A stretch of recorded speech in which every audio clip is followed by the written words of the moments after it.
teachability is one of the three sub-elements of intellectual development, which is the picture of intellectual health in the whole leader model.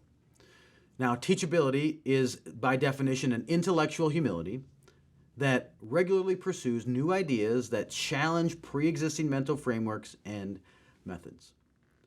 Now, that's a great, fantastic definition that you could put on your wall. The question is, what does it mean for me? What does it mean for me as an individual as I am pursuing holistic health?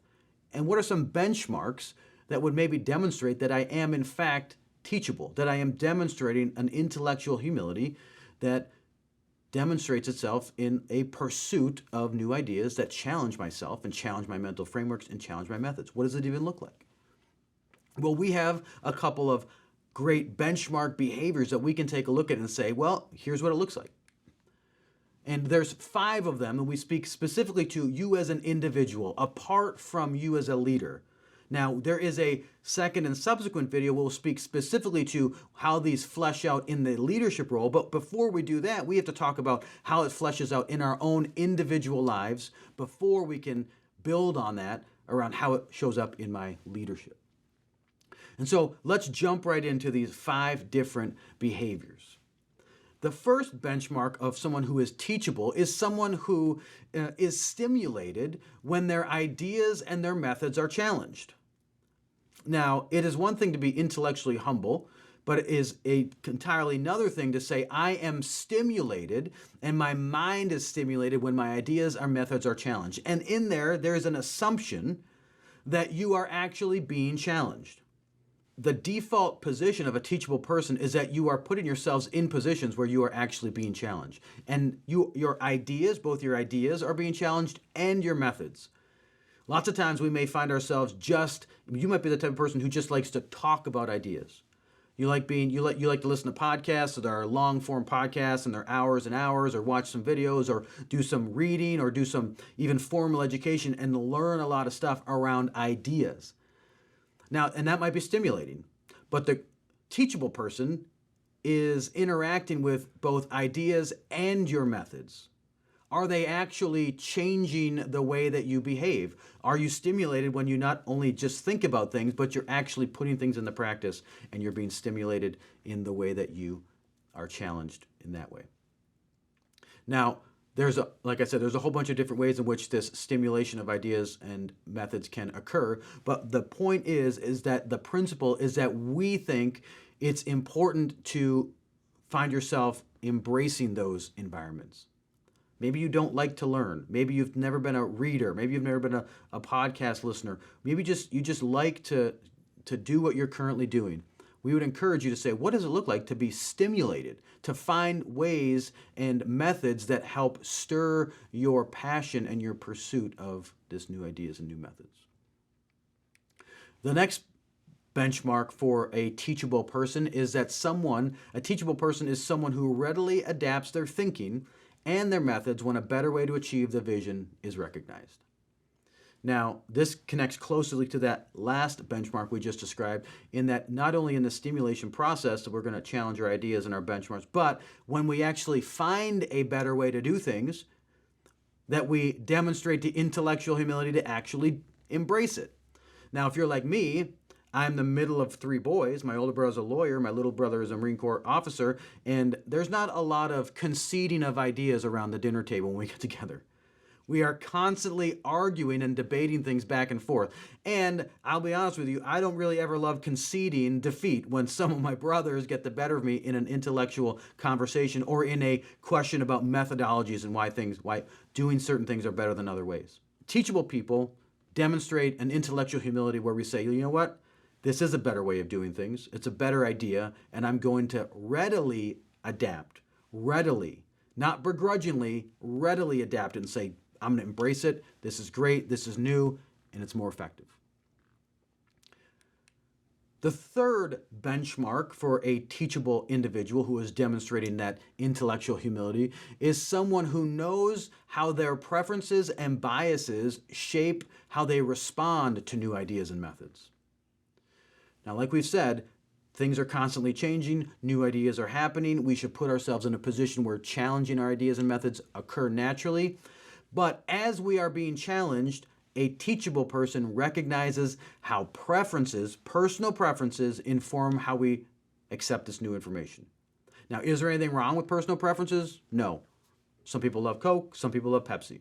Some people like being really decisive and just being action-oriented. Some people like taking a little bit longer and thinking things through and building more of a plan.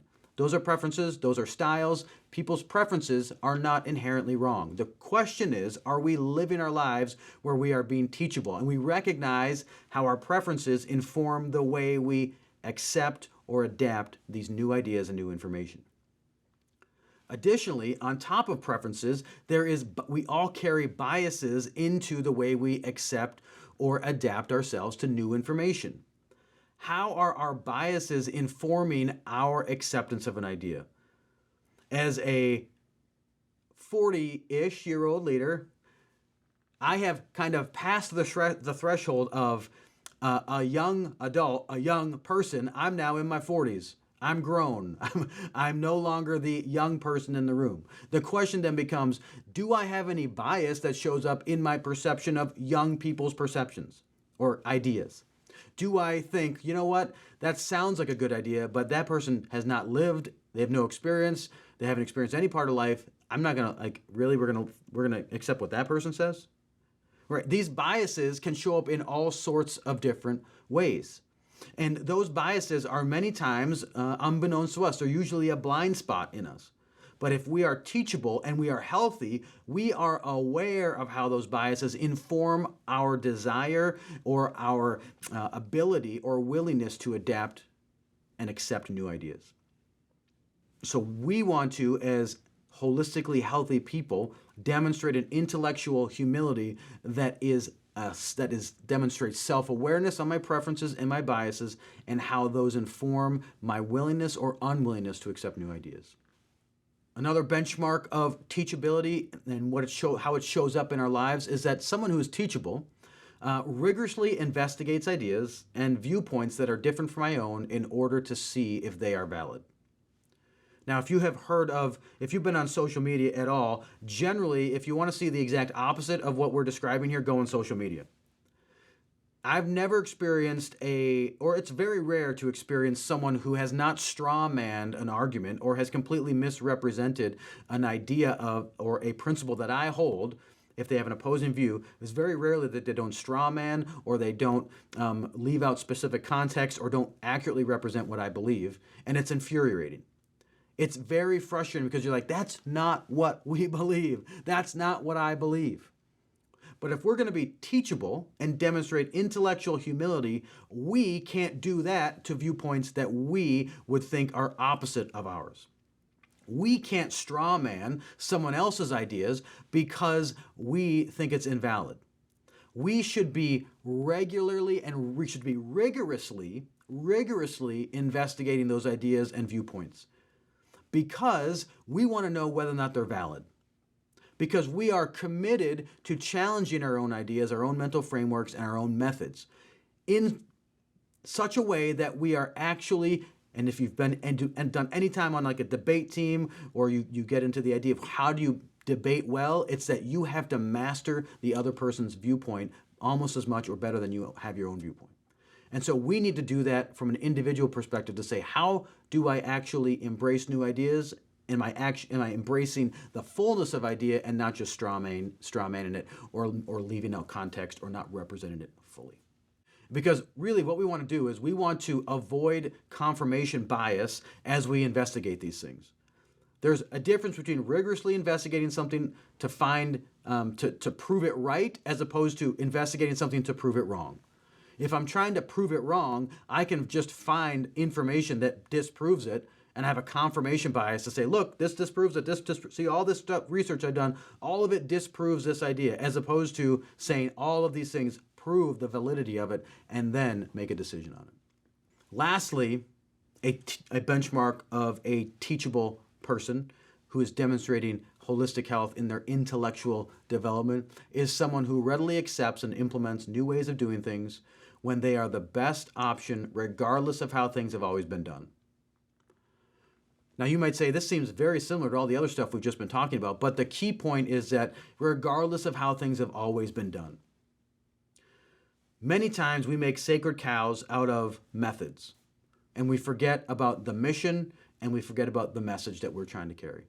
There are many instances where we as individuals are simply doing something because that's the way it's always been done.